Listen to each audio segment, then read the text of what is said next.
Welcome to Curious Confessions, where the line between reality and nightmare blurs. Before we unravel tonight's eerie encounter, it would mean a lot to me if you light up that like button and subscribe. Because in this place, curiosity isn't just encouraged, it's essential. Ready to uncover the next confession? Let's begin. My grandpa was an odd guy. He was clearly wealthy, but no one was ever sure how. He lived frugally, in a small house on a quarter of an acre, with a sensible car and nothing too fancy in the house.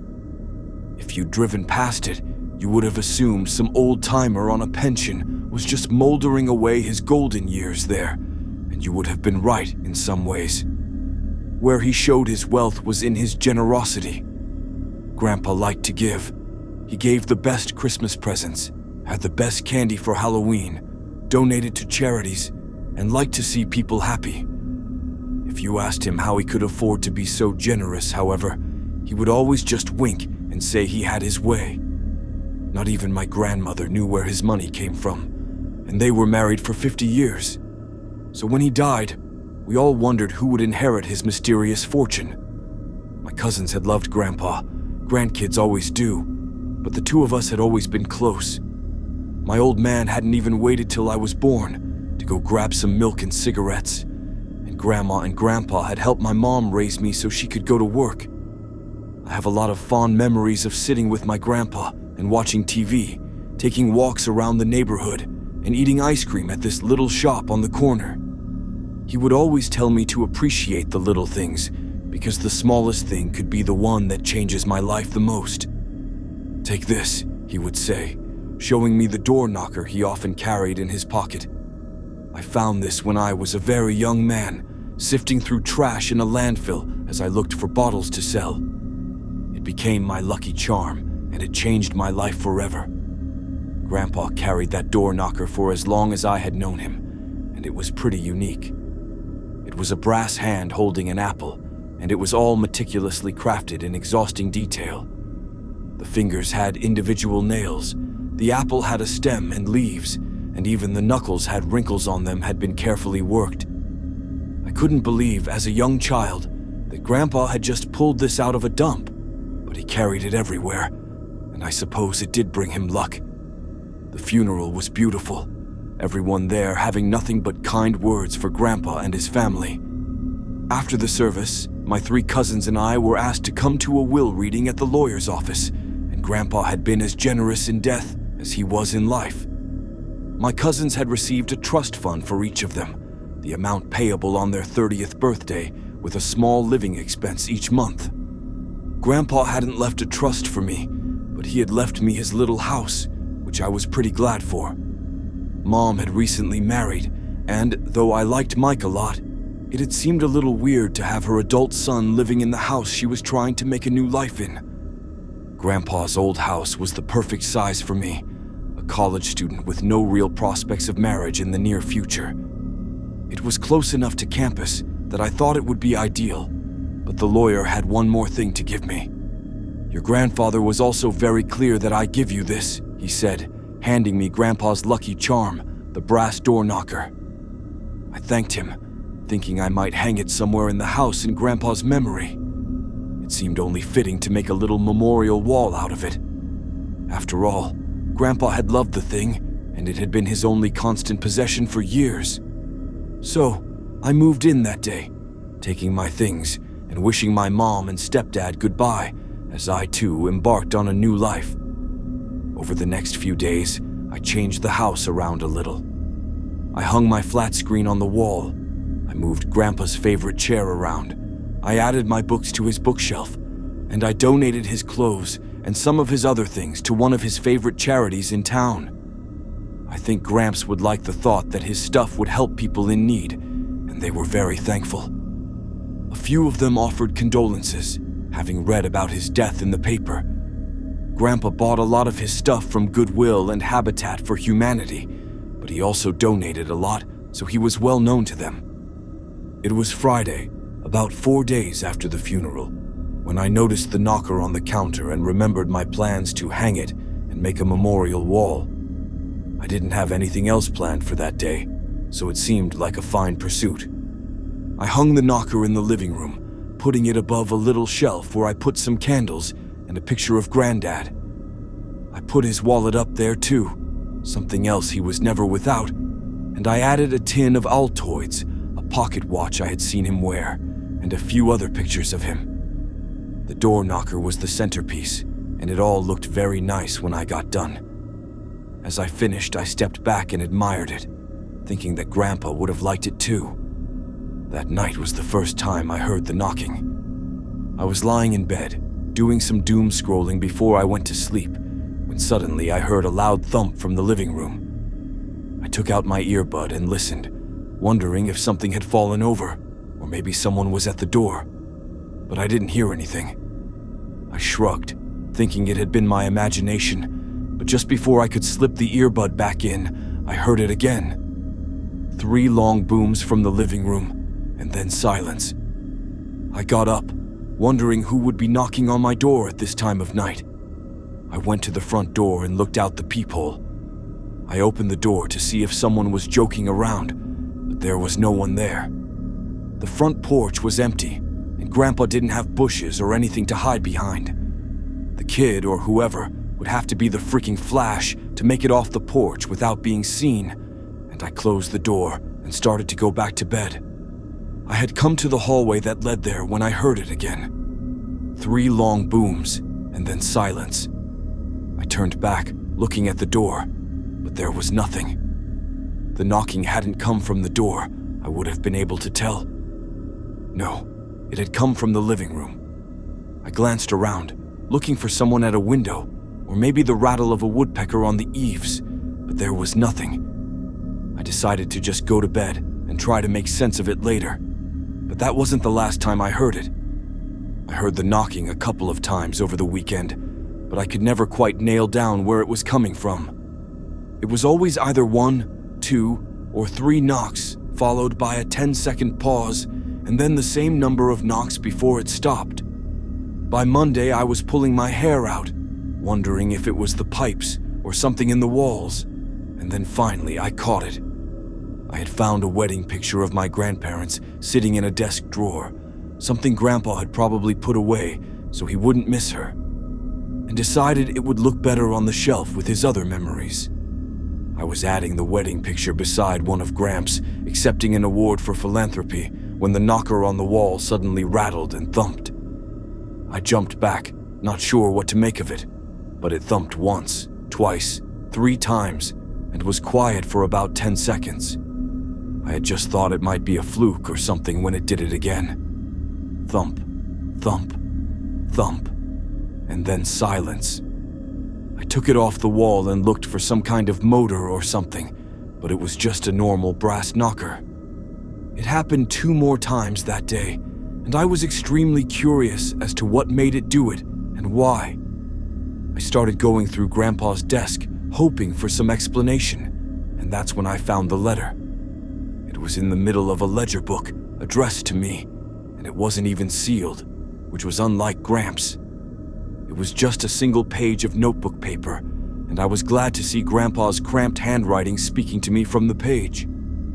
I hope you're enjoying the house, and I hope you found this letter in a timely manner. I'd considered leaving it to Wilson to give to you, but I thought it might be better if you came across it naturally. Also, I wanted you to receive the knocker, and Wilson may have decided to keep it if he'd read the letter. He's a good man, an honest man, but greed can do funny things to people. You have probably noticed by now that the door knocker taps on its own sometimes. You wouldn't believe how I discovered its power, a complete accident, but I swear that what I'm about to tell you is absolutely true. The door knocker opens doors to different places. Place it on a door and wait for the knocks. Once it knocks, open the door and travel to where it takes you. The knocker only has 3 destinations, but they have been of great benefit to me and our family.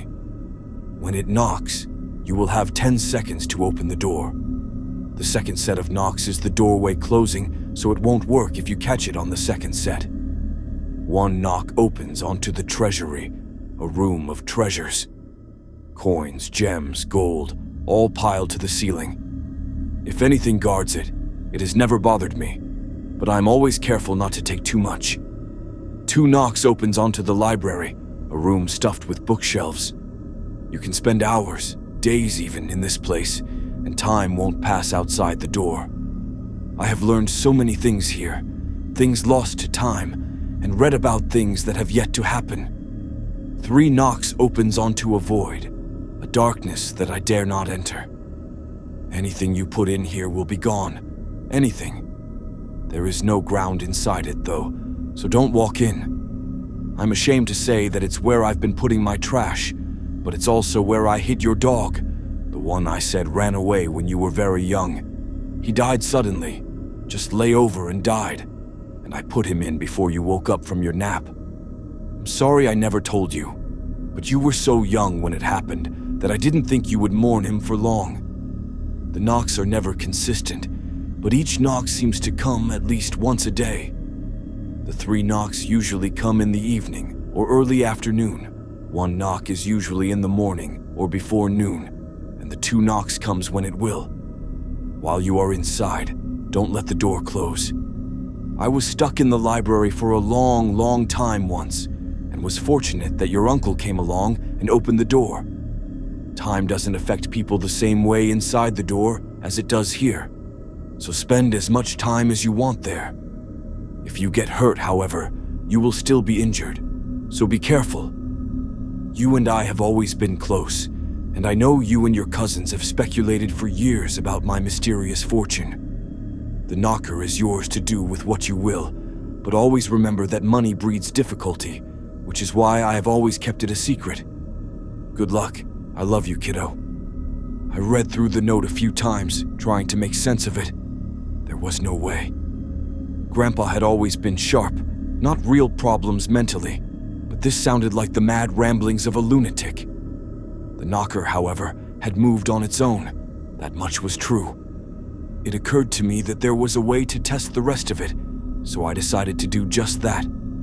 I took the knocker off the wall where I had hung it and attached it to the closet door in the living room. It looked a little silly there, a door knocker on a door that opened onto a closet with 2 coats and a bunch of board games in it. But I wanted to be sure. It was silly, the kind of thing you read about in fairy tales, but I wanted to be sure. I had a while to wait, but it finally happened just as I was thinking of going to bed. It was around 10:30, and I was reaching for the remote to turn the TV off when I heard it. 2 loud knocks, seconds apart, on the closet door. I popped up, remembering I had 10 seconds to get there, and threw the door open. I expected to find the same closet that he had been there earlier. I expected this to be a joke from my grandfather. What I didn't expect to find the great library he had talked about on the other side. It was huge, a library to rival any I had ever seen, and the windows shone with perfect sunlight as I stood in shock. The shelves were tall, taller than the roof of the house I stood in, and they had long, trestled ladders with wheels to slide along the floor. I could see a grand staircase, and I felt sure there would be levels above the next as well. I could learn anything in there.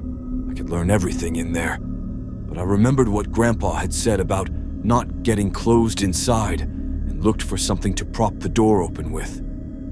I saw an end table and pulled it over to put in the way, stepping inside and marveling at the space. I spent hours perusing books. There were books on languages, on history, on science, on anything I would want to know. I only explored the first floor that night, but there was enough here to keep me reading for days, maybe months. I was studying architecture at college, and there was a whole section of books I could use to study any period, any style, and anything else I wanted. This place was like the library they talked about in Alexandria, the library in the Harry Potter books, and some kind of wizard's private collection from a fantasy novel, all rolled into one. Time may have moved differently here, but it didn't stop me from getting tired. I had been excited when I came in, but after a couple of hours of looking at books, I was yawning and rubbing my eyes. I decided to come back another time and let the door close as I pushed the end table out of the way. It was true. I couldn't believe it, but I had seen it myself. Grandpa had a magic door knocker. I spent the next few days testing each knock pattern, and Grandpa's observations had been spot on. I found the room with the gold in it the next day, and it was almost more impressive than the library. Think of a room full of any kind of money you could want. Gold bars, US currency, ancient denarii, little stones with things scratched on them, gems, pearls, silver nuggets, and other things I didn't have names for. I reached for a stack of hundreds with shaky hands and brought them out before letting the door close again. I had made about $2,000 in a matter of seconds, and I put it somewhere safe before heading to class. The void was a little scarier when I got it, but I had been setting garbage bags beside the door in case I was home when the knock came. The void was just what it claimed to be. It was like looking out at the night sky, except there were no stars. It was an inky, unnatural blackness, and I wondered if maybe Nietzsche had been describing this place when he talked about staring into the abyss.